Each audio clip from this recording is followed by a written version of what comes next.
함께 나눌 말씀은 마태복음 7장 1절부터 12절까지의 말씀. 우리 같이 한 목소리로 읽도록 하겠습니다. 비판을 받지 아니하려거든 비판하지 말라. 너희가 비판하는 그 비판으로 너희가 비판을 받을 것이요 너희가 헤아리는 그 헤아림으로 너희가 헤아림을 받을 것이니라. 어찌하여 형제의 눈 속에 있는 티는 보고 내 눈 속에 있는 들보는 깨닫지 못하느냐. 보라, 내 눈 속에 들보가 있는데 어찌하여 형제에게 말하기를 나로 내 눈 속에 있는 티를 빼게 하라 하겠느냐. 외식하는 자여, 먼저 내 눈 속에서 들보를 빼어라. 그 후에야 밝히 보고 형제의 눈 속에서 티를 빼리라. 거룩한 것을 개에게 주지 말며 너희 진주를 돼지 앞에 던지지 말라. 그들이 그것을 발로 밟고 돌이켜 너희를 찢어 상하게 할까 염려하라. 구하라, 그리하면 너희에게 주실 것이요 찾으라, 그리하면 찾아낼 것이요 문을 두드리라, 그리하면 너희에게 열릴 것이니 구하는 이마다 받을 것이요 찾는 이가 찾아낼 것이요 두드리는 이에게는 열릴 것이니라. 너희 중에 누가 아들이 떡을 달라 하는데 돌을 주며 생선을 달라 하는데 뱀을 줄 사람이 있겠느냐. 너희가 악한 자라도 좋은 것으로 자식에게 줄 줄 알거든 하물며 하늘에 계신 너희 아버지께서 구하는 자에게 좋은 것으로 주시지 않겠느냐. 그러므로 무엇이든지 남에게 대접을 받고자 하는 대로 너희도 남을 대접하라. 이것이 율법이요 선지자니라. 아멘. 지난주 말씀 여러분 다 기억하시죠? 지난주 말씀 가운데 성경에서 말하는 권위에 대해서 제가 율법에 비유해서 설명해 드렸습니다. 여러분, 권위란 무엇입니까? 여러분, 권위가 무엇인지를 알기 위해서는 먼저는 율법에 대한 이해가 필요합니다. 율법은 두 가지 기능이 있습니다. 첫째는 죄를 깨닫게 하는 것입니다.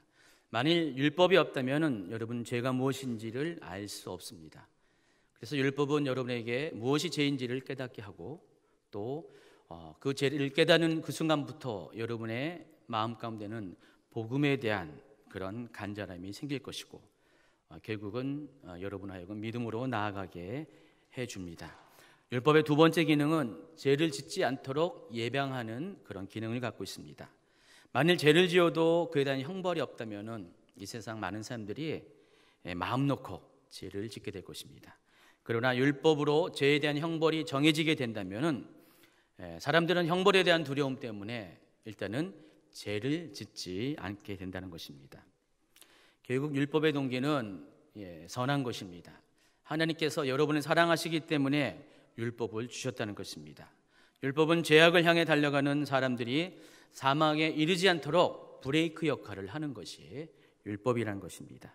그래서 이 율법은 선한 목적대로만 사용한다면 여러분이 죄악에 빠지지 않고 그로 인해서 사망에 이르지 않는 그런 하나님의 사랑이 표현된 것이 율법인 것입니다. 자, 권위에 대해서 말씀드립니다. 권위 또한 율법의 기능과 비슷합니다. 만일 이 세상에 권위가 없으면 사람들은 어떻게 삽니까? 자기가 옳은 대로, 자기 생각에, 자기 소견에 옳은 대로 행동을 하게 될 것입니다. 그래서 하나님께서 만들어 놓으신 이 세상의 모든 질서가 무너지게 될 것이고 세상은 혼란에 빠지게 될 것입니다. 권위의 기능은 두려움을 갖게 합니다. 사람들이 권위에 두려움을 갖게 되고 그 권위 앞에 복종하게 됩니다. 우리가 율법처럼 이 권위에 대해서 부정적으로 생각할 수도 있지만은 그러나 권위의 선 기능은 바로 하나님 앞에 사람들이 죄를 짓지 않도록 억제하는 기능을 갖고 있다는 것입니다. 그래서 권위만 제대로 사용되어진다면은 권위를 통해서 이 세상은 보다 살기 좋은 그런 세상으로, 조화로운 세상으로 변하게 된다는 것입니다. 이처럼 율법과 권위는 인간을 위한 선한 목적으로 하나님께서 사랑 가운데 주신 것입니다. 사람들이 잘못된 죄의 길을 걸어가는 것을 원치 않으시는 하나님의 은혜가 표현된 것이 바로 율법과 권위라는 것입니다. 그래서 율법과 권위는 하나님의 사랑의 울타리예요. 넘지 말아야 할 죄의 경계를 정해주는 것입니다. 누군가가 그 경계를 넘어서게 되면은 사망에 이르기 때문에 그 선을 넘지 말라는 그런 사랑이 담긴 경고라는 것입니다. 이로보건대 이 율법과 권위는 그 자체로는 아무런 문제가 없어요. 오히려 좋은 것입니다. 그래서 만약에 여러분 삶 가운데, 여러분의 주변 가운데 율법과 권위로 인해서 문제가 생긴다면은 여러분이 바라봐야 될 시선은 율법이 나쁘다, 권위가 나쁘다, 그것이 아니라 그것을 행사하는 사람의 문제에서 그 문제의 원인을 찾아야 한다는 것입니다. 특히 율법주의라는 것이 있습니다. 또 권위주의라는 것이 있습니다. 이 율법주의와 권위주의와 율법과 권위를 여러분이 분리할 줄 아셔야 된다는 것입니다. 율법과 권위는 하나님이 주신 선한 것이지만은 율법주의와 권위주의는 사람이 개입됐다는 것입니다. 그래서 하나님의 뜻을 왜곡시킵니다.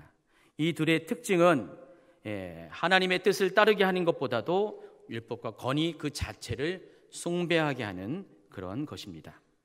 그래서 율법주의에 매인 사람들은, 권위주의에 매인 사람들은 이 율법과 권위를 주신 하나님의 뜻과 사랑에는 아무런 관심이 없고 율법으로 사람들을 속박하고 권위로 사람들을 압제합니다. 이것이 율법주의, 권위주의의 문제인 것입니다. 지난주에서 오늘도 지금 일어나고 있는 시국에 관한 이야기를 잠시 하도록 하겠습니다. 어쩌면 지난주 설교의 속편 2부에 해당하는 말씀일 것 같습니다. 한 주 동안 여러분 평안하셨습니까? 물론 첫 번째 충격보다는 낫겠죠. 그러나 계속해서 이 대한민국은 꼬여만 갑니다. 상황이 더욱더 안 좋아집니다. 사람들이 흥분합니다. 분노하고 있습니다. 제일 안타까운 것은 분노보다 더 중요한 것이 국론이 나눠진다는 것입니다. 한쪽에서 계속해서 극한의 반응을 보이니까 다른 한쪽도 반대급수로 또 그런 행동들을 취하고 있습니다. 어제 서울 도심에서 10만 명이 모였다고 합니다. 다 다르더라고요. 어느 쪽에서는 5만 명밖에 안 모였다. 어느 쪽에서는 30만 명, 40만 명이 모였다. 똑같이 눈은 두 개인데 왜 이렇게 다른지 모르겠습니다. 대통령이 사과했습니다. 어떤 분들은 그걸로 충분하다 그렇게 말한 분이 있습니다. 그러나 또 어떤 분들은 그것은 사과가 아니다 하면서 오히려 더 대통령에 대한 공세를 더 강화하는 그런 분도 있습니다. 지금 대통령 퇴진 문제에 대해서 자꾸만 말이 나오고 있습니다. 자, 이것도 안타까운데 더 안타까운 것이 있습니다. 우리 믿는 자 안에서도 이 일로 인해서 적지 않은 대립이 일어나고 있다는 것입니다. 서로 입장이 조금씩 다르는데 어떤 경우는 아주 상당히 아주 극적으로 다른 분들도 있습니다. 인터넷상에 이런 일들이 많이 공유되고 있습니다.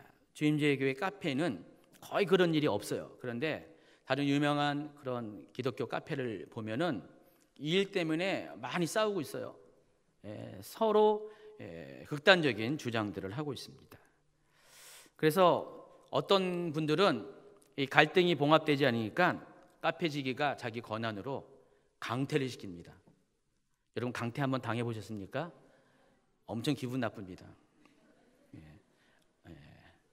그래서 자신이 속한 다른 카페로 가서 자기를 강퇴시킨 그 카페에 대해서 막 비난의 글을 올립니다. 그래서 하여간 믿는 자들 안에서도 이 일이 자꾸만 서로를 대립하게 하고 분열케 하는 원인이 되어지게 한다는 것입니다. 그래서 여러분에게 권면합니다. 여러분은 이럴 때일수록 잠잠하시기 바랍니다. 믿는 자들이 어떻게 해야 될지를 여러분이 보여줬는데 첫 번째는 잠잠하라는 것입니다. 제가 이 말을 하면은 목사님 어떻게 잠잠할 수 있습니까? 우린 사람이 아닙니까? 하면서 저에게 말은 안 하지만 속으로는 그렇게 불만을 가질 분이 있을 수도 있고 없을 수도 있습니다. 분명히 있을 거예요.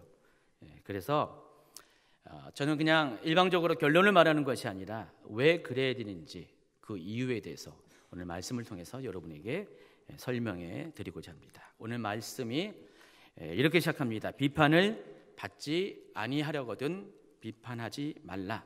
자, 이것은 명제입니다. 명령입니다. 더 자세한 이유가 2절에 나와 있습니다. 같이 읽어볼까요? 너희가 비판하는 그 비판으로 너희가 비판을 받을 것이요 너희가 헤아리는 그 헤아림으로 너희가 헤아림을 받을 것이니라. 자, 이 구절에서 비판과 관련된 단어에는 모두가 다 정관사를 붙였어요.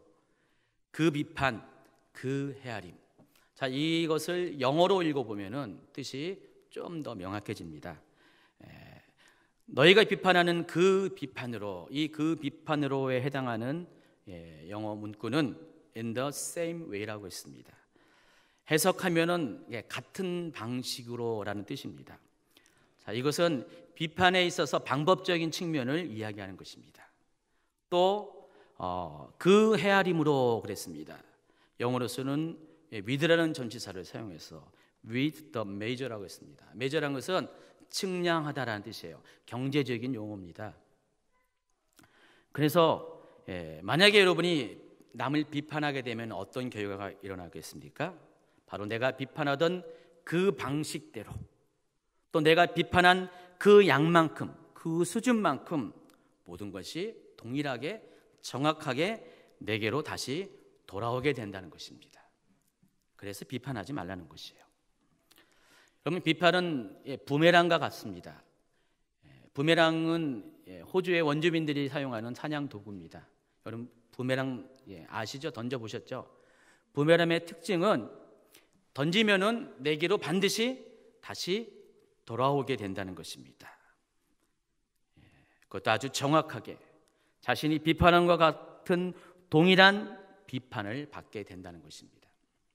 지금 대한민국 정치가 그런 것을 아주 분명하게 확인시켜주고 있습니다. 여러분, 2004년 기억하십니까? 글쎄요, 2004년 뭘까요? 아주 큰일이 있었습니다. 지금처럼 아주 대한민국 전체가 요동치는 일이 있었습니다. 당시 대통령이 탄핵을 당했습니다. 당시의 상황도 지금과 같이 여소야대의 상황이었습니다. 그러니까 여당보다 야당이 더 정치적으로 우세한 형국이었어요.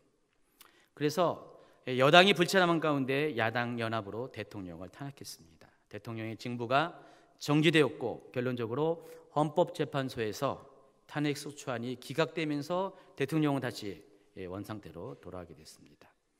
그리고 12년이 흘렀습니다. 12년하고 6개월 정도 흘렀습니다. 이제는 입장이 뒤바뀌었습니다. 당시 야당은 여당이 되었고 또 그때처럼 여소야대의 상황이 되었습니다. 그리고 똑같이 대통령의 잘못과 실수가 드러나게 됐습니다. 이 일로 인해서 지금 야당들은 대통령을 비난하고 있습니다. 그리고 지금이라도 당장 12년 전에 그리했던 것처럼 똑같은 절차를 통해서 대통령을 끌어내리려고 하는 일들이 지금 진행 중에 있습니다. 여러분, 인생사 세옹지마라는 말을 들었을 것입니다. 정치도 역시 또한 그렇습니다. 정치도 세옹지마입니다. 자, 12년 전에 던진 부메랑이 12년 만에 지금 다시 돌아오고 있다는 것입니다. 그때와 같은 방식으로 in the same way, 그때와 같은 수준으로 with the measure, 그 일이 지금 진행되고 있는 것입니다. 그래서 여러분이 비판하지 말아야 될 이유가 분명합니다. 비판은 또 다른 비판을 낳게 하고 반드시 내가 했던 그 비판이 자신을 향해서 부메랑이 되어서 날아오기 때문입니다. 저도요, 이 일이 경험이 많습니다. 제가 예전에 부교육자였을 때 저도 한 비판을 한 사람이었습니다. 성은 김씨지만은 늘 한 비판을 했습니다. 이해를 못하시네. 죄송합니다. 여러분의 수준을 제가 몰라봤습니다. 그래서 그때 또 아직은 젊었을 것이고 또 아무래도 계속 그 부교육자의 자리에 있다 보니까 보는 시선이 달랐어요. 그래서 목사님에 대해서 기본적으로는 존경을 하고 섬겨드리지만은 때때로 젊은 사람의 눈에 비춰지는 뭐 조금 잘못됐다라는 면이 보이면은 처음에는 속으로 갖고 있다가 기회가 되면은 입에서 터져 나오는 그런 비판을 많이 했어요. 그래서 제가 좋은 분이 비판하는 분들의 마음을, 입장을 이해하고 있습니다. 그래서 그때 많이 비판을 했는데 어느 순간에 제가 비판했던 그분의 자리에 서게 되는 날이 왔어요. 그런데 하나님이 아주 같은 방식으로, 같은 수준으로 제가 이유 없이 비판을 받는 것이에요. 놀랐어요. 도대체 왜 이런 일이 일어날까 생각해 보니까 제가 예전에 던진 부메랑이었어요. 그게 저에게 다시 돌아오는 것을 경험했습니다. 전 그때부터 비판 안 합니다. 그 전까지 비판했어요. 근데 그때부터 비판하기를 멈췄습니다. 결과가 무엇인지를 몸으로 체험했기 때문에. 성경이 말하는 것은 진리인데 성경은 분명히 말합니다. 여러분이 비판하지 말아야 될 것은 그 비판으로 여러분도 비판을 받을 것이고 그 헤아림으로 여러분도 헤아림을 받게 되기 때문입니다. 여러분, 지금 한국 사회가 이 부분에 대해서 심각한 약점을 갖고 있다는 것을 여러분이 인식하기 바랍니다.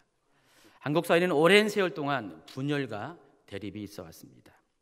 분열과 대립의 역사, 이것이 한국의 정치사입니다. 지금 있는 일이 아니에요. 아주 오래전부터 계속해서 분당 정치가 있었고요. 사람들과 사람들이, 지역과 지역이 서로 대립해서 싸운 것이 대한민국의 전통 아닌 전통이라는 것입니다. 그러나 예전에는 한국 사람들은 하나님을 잘 몰랐어요. 하나님 나라의 백성이 아니었습니다. 그러나 지금은 상황이 다릅니다. 다수가 하나님을 알고 또 나름대로 하나님의 말씀을, 계명을 순종한다고 고백하는 사람들입니다. 그렇다면은 이제 더 이상 조상 탓을 탈 필요가 없다는 것입니다. 이제는 이 사회가 뭔가 예전과는 다른 변화가 있어야 되는데 이제는 믿는 자들이 그 오래된 그런 전통 아닌 전통을 끊어야 한다는 것입니다. 이 사회의 오랜 병을 치유해야 한다는 것입니다. 그럼에도 불구하고 믿는 자들의 가운데서도 이와 같은 비판이, 행동이 있다는 것이 너무나 안타까운 일입니다. 만일 여러분이 하나님의 자녀라면은 하나님 말씀에 대한 그런 모든 순종이 삶에서 나타나야 된다는 것입니다. 하나님 말씀에 분명히 비판하지 말라고 했잖아요. 그 이유도 명백합니다. 비판을 하면 비판을 받게 되기 때문에, 그렇기 때문에 여러분은 하나님을 사랑한다면은, 하나님을 순종하는 삶을 산다면은 비판을 하지 말아야 된다는 것입니다. 계속해서 3절 이하의 말씀을 읽어두도록 하겠습니다. 어찌하여 형제의 눈 속에 있는 티는 보고 내 눈 속에 있는 들보는 깨닫지 못하느냐. 보라, 내 눈 속에 들보가 있는데 어찌하여 형제에게 말하기를 나로 내 눈 속에 있는 티를 빼게 하라 하겠느냐.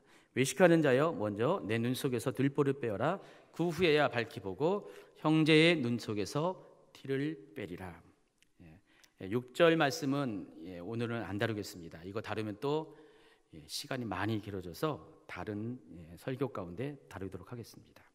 일단 이 3절부터 5절까지의 내용을 중심으로 여러분 여기 이 말씀 가운데 주목해야 될 것이 눈 속의 티와 들보입니다. 여러분, 티와 들보는 당시 사람들이 집을 건축할 때 쓰는 보편적인 일반적인 재료였어요. 당시 사람들은, 돈 있는 사람들은 돌로 집을 졌고요, 또 가난한 사람들은 흙으로 집을 졌습니다. 바로 흙으로 집을 지을 때 사용되는 재료가 티와 들보라는 것입니다. 먼저는 기초를 세우고 기둥을 세웁니다. 그리고 지붕을 올리는데 그 지붕을 지탱하기 위해서 굵은 나무를 가지고 들보를 세웁니다. 그래서 여러분, 그 지붕에 굵은 어떤 기둥과 같은 것, 지붕의 기둥과 같은 것이 들보입니다. 그리고 들보를 중심으로 석가래를 거치고 그 틈을 지푸라기를 섞어 만든 이 진흙을 개어서 거기에 메우게 됩니다. 자, 이때 지푸라기에서 떨어져 온 작은 터럭이 있는데 그것을 가리켜서 티라고 합니다. 자, 그런데 오늘 이 말씀을 보면은 어쩌다가 이 들보와 티가 사람의 눈 속에 들어가게 됩니다. 여러분, 사람의 눈 속에 티가 들어가는 것은 이해할 수 있지만 들보가 들어간다는 것이 이해가 됩니까? 말도 안 되는 상황입니다. 들보가 들어간다는 건 처음부터 있을 수 없는 가정입니다. 그런데 왜 예수님은 이와 같이 말도 안 되는 상황에 담긴 이야기를 전했을까요? 그 이유는 다른 것이 아니라 이 이야기가 비유이기 때문에 그래요. 그러니까 비유 가운데서는 뭐든지 다 창작할 수가 있거든요. 그래서 비유는 어떠한 설정도 가능하기 때문입니다. 자, 근데 우리가 이 비유를 이해하기 위해서는 마태복음 18장 23절부터 35절까지의 말씀을 먼저 알아야 됩니다. 거기에 무슨 내용이 실려 있습니까? 1만 달란트 빚진 자의 비유가 있습니다. 이 이야기 역시 비유라고 했습니다. 그래서 이 1만 달란트 빚진 자의 비유를 통해서 여러분이 오늘 이 말씀이 의미하는 것이 뭔지를 더 자세히 이해할 수가 있습니다. 여러분, 1만 달란트 빚을 질 수가 있나요? 질 수 없어요. 왜 그럴까요? 자, 이 1만 달란트가 어떤 액수인가를 설명하겠습니다. 당시 화폐 기준으로 의하면은 노동자가 하루 온종일 일해서 버는 돈을 가리켜서 1데나리온이라고 합니다. 로마 시대의 로마 제국의 화폐 단위입니다. 노동자의 하루 품삯이 1데나리온입니다. 자, 그런데 이 데나리온이 6,000개가 모아지면은 1달란트가 되는 것이에요. 자, 그럼 여러분 세무를 해보세요. 이 1달란트를 벌기 위해서는 여러분이 만약에 노동자라면은 몇 년을 일해야 됩니까? 20년입니다. 1년을 300일 동안 일한다고 가정하에 여러분이 20년 동안을 일하면은 1달란트를 벌게 돼 있어요. 자, 그런데 이 1달란트의 만 배의 빚을 여기 졌다 그랬습니다. 자, 그러면은 여러분이 1만 달란트를 벌기 위해서는 몇 년이 필요합니까? 빨리 계산해 보세요. 20만 년. 좀 이제 와닿습니까? 여러분이 20만 년 동안 일을 하면은 1만 달란트의 돈을 벌 수가 있어요. 이것이 또 연봉을 한 3천만 원 정도로 기준으로 해서 계산하면은 우리나라 화폐 단위로 6조 원에 해당합니다. 여러분 이 6조 원, 이 1만 달란트를 벌기 위해서는 20만 년 동안 일해야 됩니다. 그래서 이 1만 달란트라는 액수는 평생에 만져볼 수 없는 돈입니다. 상상할 수 없는 돈입니다. 그렇다면은 아무리 빚이 많다 할지라도 여러분이 그 빚을 질 수가 있습니까? 생각해 보세요. 빚을 질 수도 없는 액수고 또한 갚을 수도 없는 액수라는 것입니다. 그래서 사실 이 1만 달란트라는 것은 무한대를 가리키는 것입니다. 자, 그런데 하나님께서 여러분의 그 빚을 갚아주셨어요. 아무런 조건 없이 이유 없이 탕감해 주셨습니다. 성경은 죄에 대해서 5가지의 그런 단어를 사용하는데 여기에서 죄는 바로 빚을 의미합니다. 성경은 여러분의 죄에 대해서 빚으로 표현을 하고 있어요. 그러니까 하나님은 여러분의 죄의 빚을 탕감해 주었는데 여러분이 20만 년 동안 속죄해야지 갚을 수 있는 그 빚이에요. 그러나 실은 영원히 갚을 수 없는 그 빚을 한 번에 탕감해 주셨다는 것입니다. 자, 그런데 탕감받은 자의 행동을 여러분 잘 살펴보시기 바랍니다. 탕감을 받고 나오자마자 그 사람이 한 일이 있었어요. 어떤 일이 했습니까? 자신에게 100데나리온의 빚을 진 사람을 만나게 되었습니다. 그러자 그가 하는 행동은 그 사람의 멱살을 잡고 빚을 갚으라고 채권합니다. 그 사람이 갚을 수 없다고 하니까 기다려달라니까 공의를 베푸지 않고 어떻게 했습니까? 빚을 갚을 수 있도록 빚을 갚기까지 옥에다가 가두어 버립니다.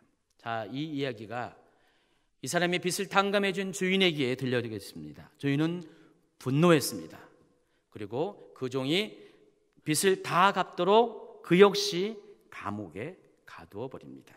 마태복음 18장 32절부터 이에 주인이 그를 불러다가 말하되 악한 종아, 내가 빌기에 내가 내 빚을 전부 탕감하여 주었거늘 내가 너를 불쌍히 여긴과 같이 너도 내 동료를 불쌍히 여김이 마땅하지 아니하냐 하고 주인이 노하여 그 빚을 다 갚도록 그를 옥졸들에게 넘기니라.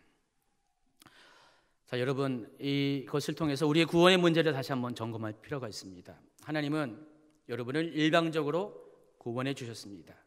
가장 귀하신 독생자 예수님을 아끼지 아니하시고 여러분의 구원을 위해서 값을 지불하시고 여러분의 죄를 다 탕감해 주었습니다. 자, 그런데 여러분이 만일 여러분에게 죄 지은 자를 하나님이 여러분을 그렇게 한 것처럼 그 죄를 탕감해 주지 않으면 어떻게 됩니까? 놀라운 사실은 여러분의 구원이 취소가 될 수 있다는 것입니다. 구원이 취소가 된다. 여러분 두려움으로 받길 바랍니다. 34절에 분명히 말했습니다. 주인이 노하여 그 빚을 다 갚도록 그를 옥졸들에게 넘기지라. 계시록 21장 8절은요. 죄인들이 가야 될 그 둘째 사막의 장소인 유황 불붙는 그런 감옥에 대해서 설명을 하고 있습니다. 거기는 영원토록 빠져나올 수 없는 죄의 형벌을 받는 그런 불붙는 지옥인데, 하나님께서 만일 하나님께서 대가 없이 여러분을 구원했음에도 불구하고 그 하나님의 행하신 대로 여러분이 행하지 아니하면은 이미 구원받은 여러분조차도 그리 대해 주신다는 것입니다. 그러면서 이 마태복음 18장은 이렇게 결론을 맺습니다.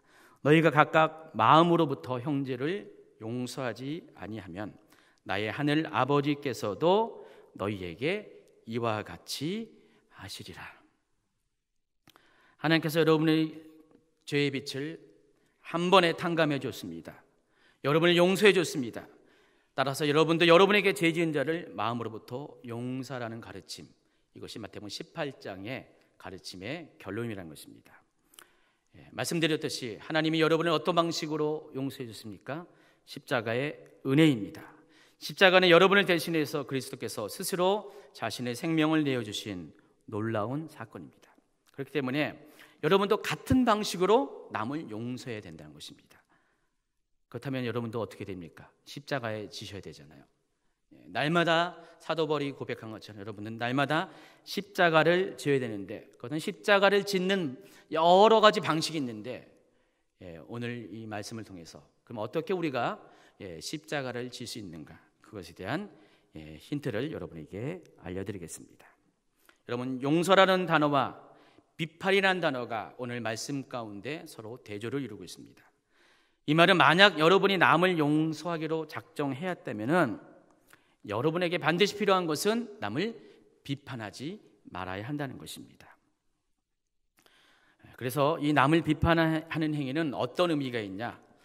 1만 달란트 빚진 자가 모든 빚을 탕감받았음에도 불구하고 자기에게 100데나리온의 빚진 자를 감옥에 가두기 위해서 고발하는 행위, 그것이 바로 비판이라는 것입니다. 비판은 그런 것이에요. 용서를 가슴으로 경험하지 못한 사람이 하는 것이 비판이라는 것입니다. 여러분이 만일 용서를 경험하지 못했다면은, 그 용서에 대한 감격이 없다면은 여러분의 눈에는 뭐가 보이는지 아세요? 1만 달란트의 빚이 보이게 됩니다. 여러분의 머릿속에는, 가슴속에는 여러분의 인생을 붙잡고 있는 것은, 옥죄 있는 것은 1만 달란트의 빚이에요. 하나님은 다 갚아주셨어요. 용서하셨어요. 이젠 더 이상 너는 내가 한 일은 없지만은 하나님께서 그 일을 대신해서 빚을 다 탕감해 줬지만은, 그럼에도 불구하고 이 구원에 대한 감격이 없는 사람, 용서에 대한 확신이 없는 사람은 언제나 1만 달란트에 대한 빚이 마음의 무게로 남아있다는 것입니다. 그래서 사람을 볼 때마다 뭐가 보이냐면은 1만 달란트가 보이는 거예요. 저 사람을 바라볼 때, 이 사람을 바라볼 때마다 자신 속에 있는 문제가 자기 눈 안에서 투영돼서 그 관점으로 계속 바라보게 된다는 것입니다. 여러분, 이 죄의 빚과 마음의 상처는 동일합니다. 성경은요, 이 빚과 상처를 우리가 남을 비판하는 몇 가지 그런 이유 중에 가장 큰 이유로 설명을 하고 있습니다. 여러분, 남을 왜 비판합니까? 죄 때문에 그래요. 여러분의 상처가 남을 비판하게 한다는 것입니다. 그러니까 빚이 많을수록 용서를 못합니다. 여러분의 죄의 빚이 많을수록, 여러분의 죄에 대한 죄책감이 많을수록 남을 용서하지 못한다는 것입니다. 또한 상처가 많은 사람일수록 남을 용서하지 못합니다. 그리고 행동은 비판으로 나오게 된다는 것입니다. 여러분, 상대방의 그 죄는, 잘못은 겨우 티에 불과해요. 그런데 자신 속에 있는 들보와 같은 상처, 그 죄에 대한 무게감이, 다시 말해서 1만 달란트에 해당하는 그런 부담감이 모든 관점을, 상대방은 겨우 100데나리온밖에 안 되는데 티에 불과한데 그들의 모든 것들을 그와 같은 수준으로 바라보게 한다는 것입니다. 그래서 이 상처가 많은 사람들은 사람들을 많이 비판합니다. 이 빚을 갚아야 한다는 불안감이 그 사람의 내면의 상처가 되기 때문에 계속해서 빚 갚으라고 독촉을 하게 된다는 것입니다. 내 상처에 대해서 책임지라고 말하는 것입니다. 그것이 비판이에요. 그래서 비판은 제 무게감과 내 안에는 상처와 연결되어 있다는 것입니다. 그러나 하나님 앞에 용서받은 사람의 특징은 뭡니까? 비판하지 않습니다. 왜냐하면 내게는 더 이상 갚아야 할 빚이 남아있지 않기 때문입니다. 이런 사람은 빚에 대해서 또 상처에 대해서 자유합니다. 비판할 이유가 전혀 없다는 것이에요. 여러분 자신도 한번 돌이켜보세요. 내가 여전히 구원받은 자녀임에도 불구하고 남을 비판하고 있다. 계속해서 남의 잘못이, 티에 불과한 잘못이 자꾸만 들보로 보여지고 있다. 그럼 여러분 자신의 구원에 대해서 한번 깊이 생각해 보시라는 것입니다. 여러분 과연 구원받은 자녀인지, 정말 그 은혜 속에서 변화받은 사람인지를 다시 한번 생각해 보시기 바랍니다. 여러분의 입술이 여전히 비판의 말을 쏟아내고 여러분의 마음이 계속해서 사람들을 정죄한다면은 죄송합니다. 여러분이 어쩌면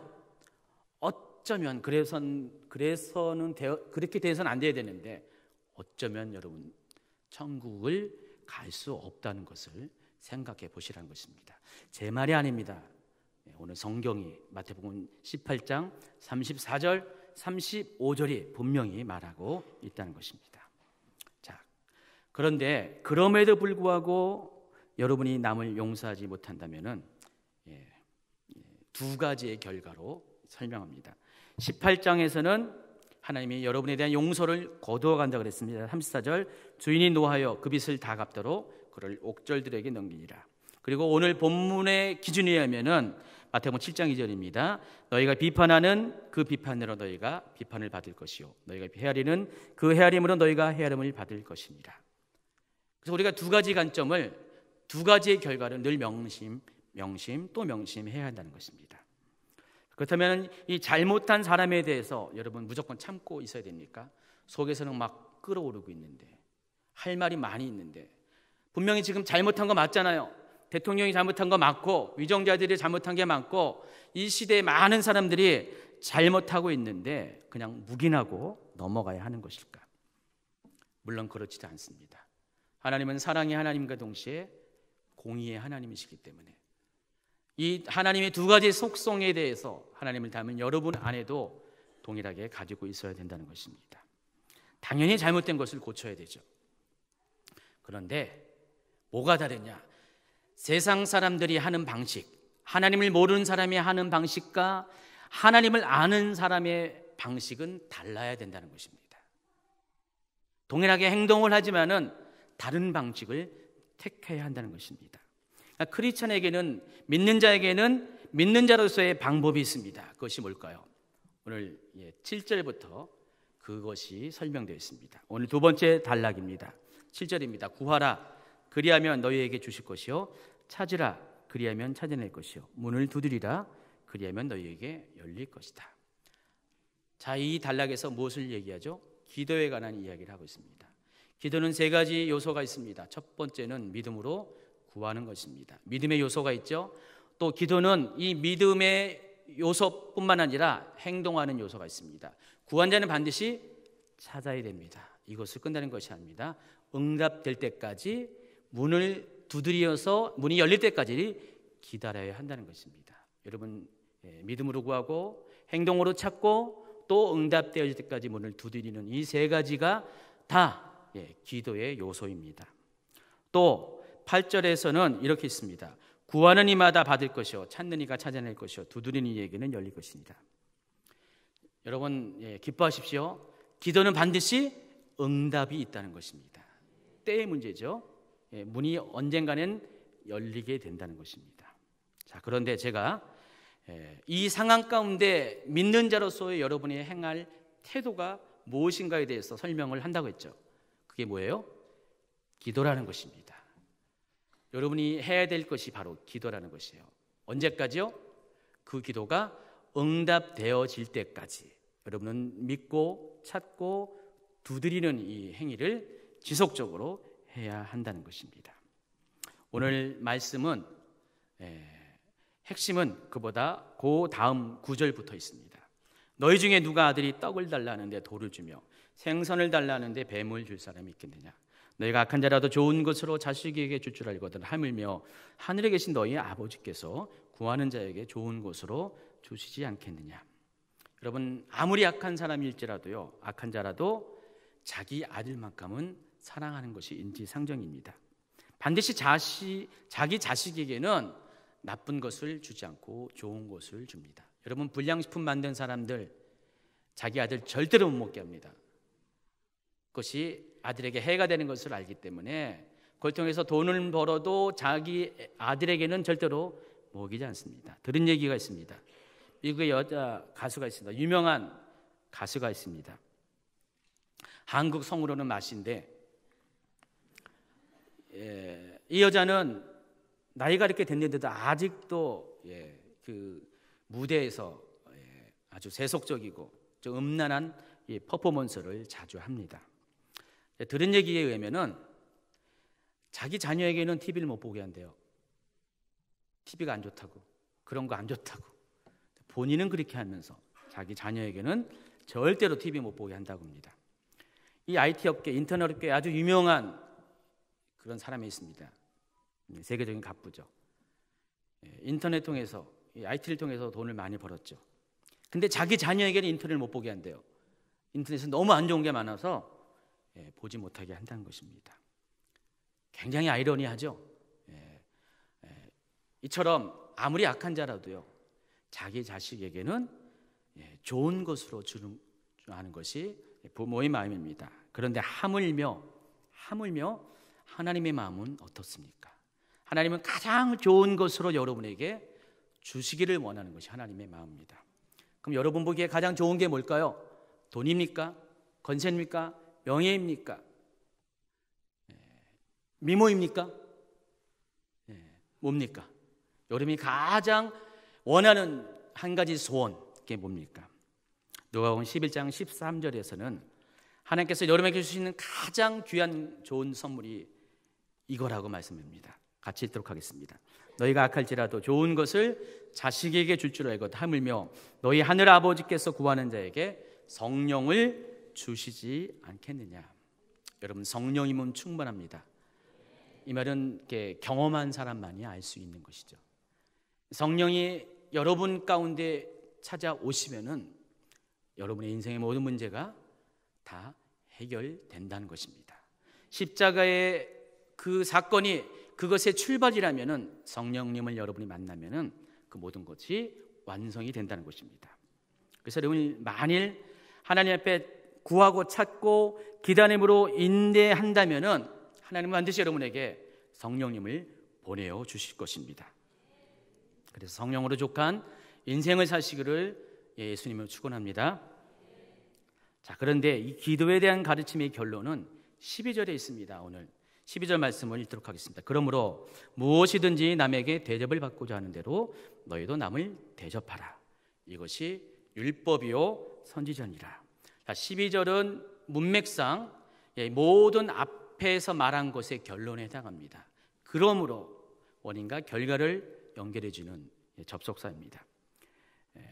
가깝게는 이 구하라부터 시작하는 기도에 관한 가르침의 결론이기도 하고, 또 더 넓게는 비판하지 말라라는 이 명령에 대한 결론이기도 합니다. 하나님께서 여러분에게 비판하지 말라 그랬습니다. 왜 비판하지 말아야 될 조목조목의 이유를 설명해 주었습니다. 그러나 궁극적인 결론은 뭡니까? 여러분, 하나님께서 여러분에게 요구하는 것은 남을 대접하라는 것입니다. 비판 대신 남을 대접하는 것입니다. 뭐 맛있는 음식을 대접하는 것을 의미합니까? 이 대접이 의미하는 것이 뭐죠? 남을 섬기는 것이죠. 어떻게 섬긴다는 것입니까? 기도로 섬기라는 것이에요. 기도로. 그럼 기도로 남을 어떻게 섬긴다는 것입니까?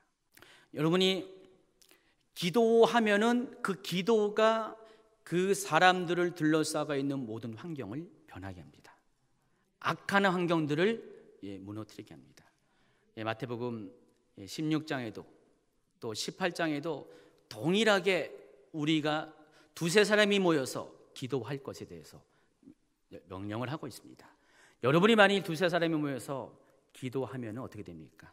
모든 묶인 것이 풀어지게 되고요. 모든 것들이 새로운 변화의 시즌들이 도래하게 된다는 것입니다. 근데요, 오늘 말씀은요, 어떤 상황에서 기도하냐 하면은 우리가 비판할 수밖에 없는 그 상황에서 여러분에게 기도할 것을 요청하고 있다는 것입니다. 요청이 아니라 명령이죠.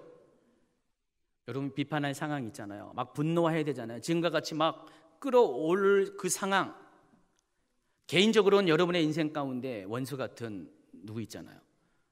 옆에 있는, 가까이 있는 누구 있잖아요.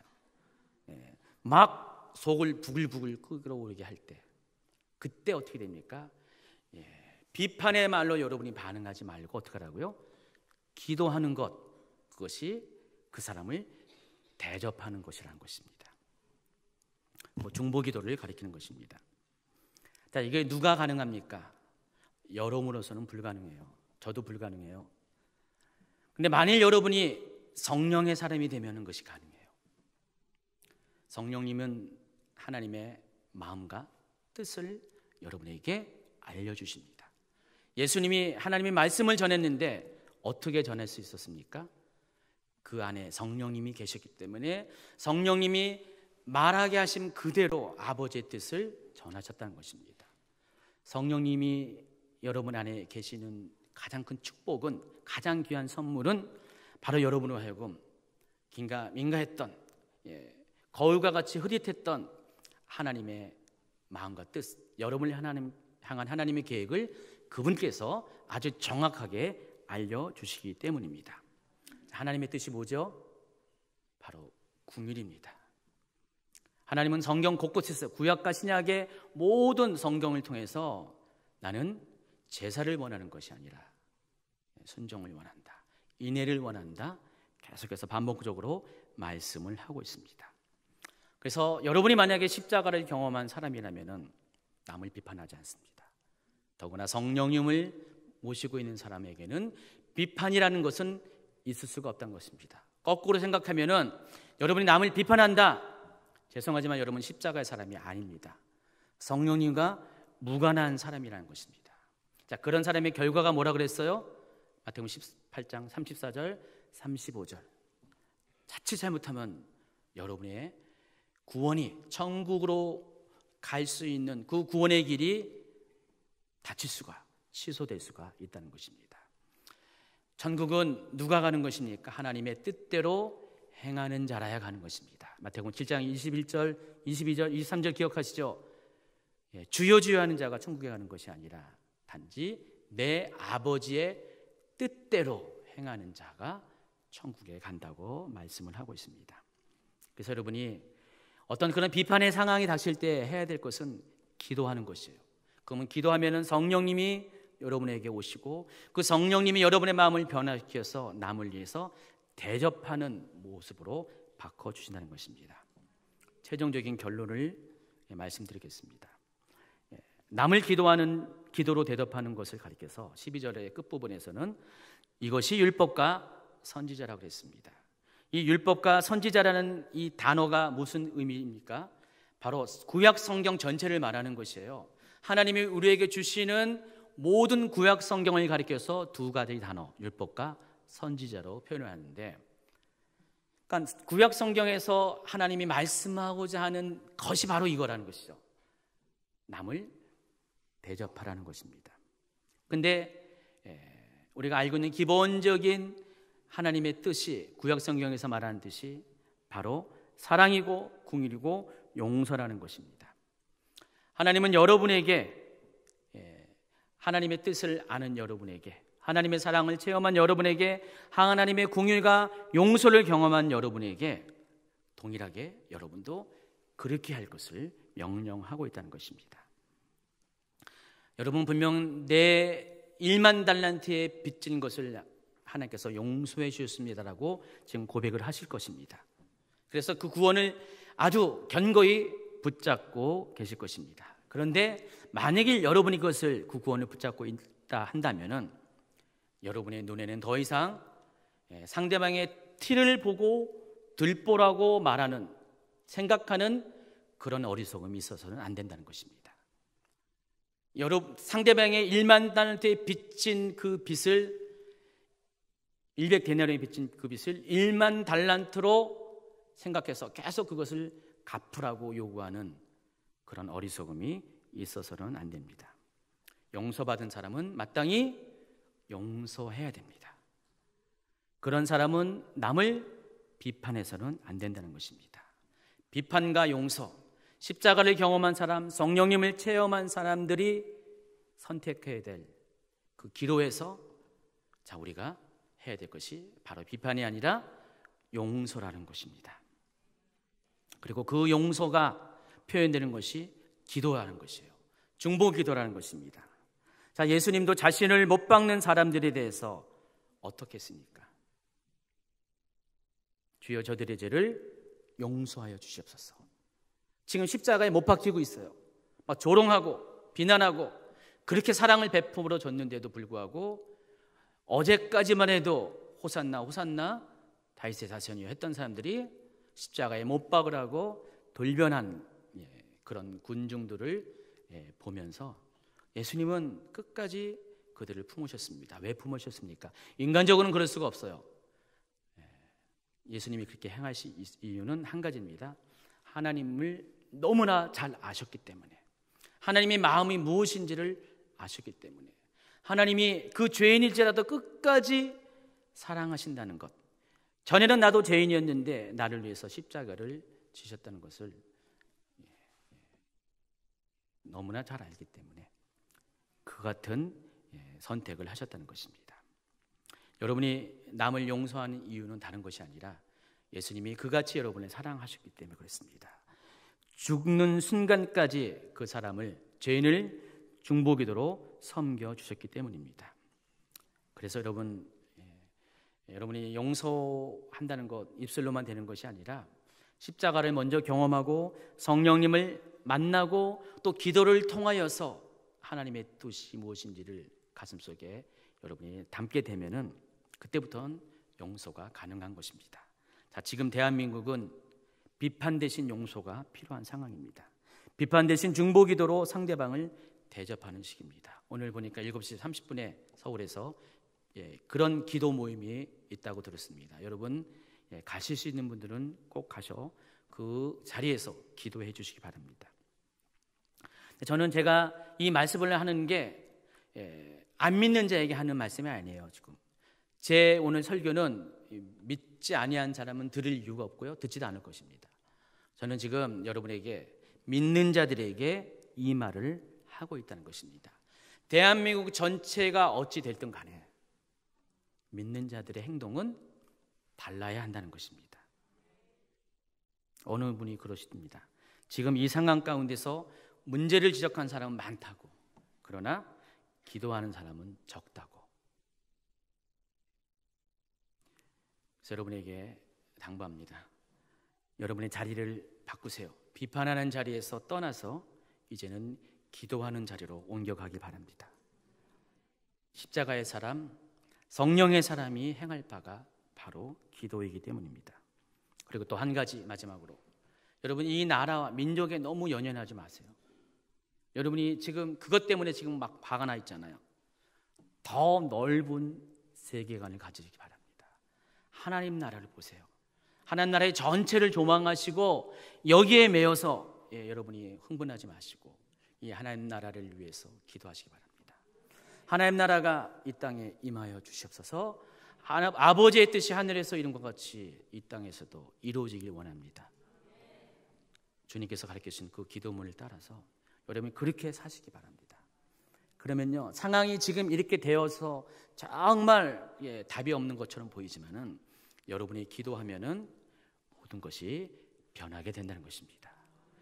하나님은 중보 기도자를 찾습니다. 성 무너진 데, 결렬된 틈 가운데서 자신의 몸을 들여서 기도하는 자를 찾는데 여러분이 그렇게 되길 바랍니다.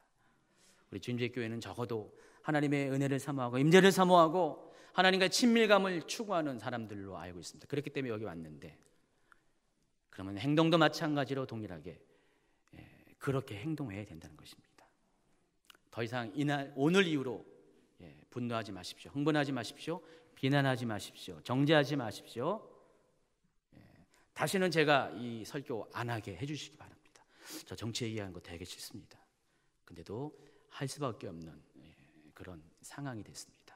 여러분 대신에 기도로 사람들을, 민족을, 이 나라를 섬겨주시는 여러분이 되기를 예수님의 이름으로 축원합니다.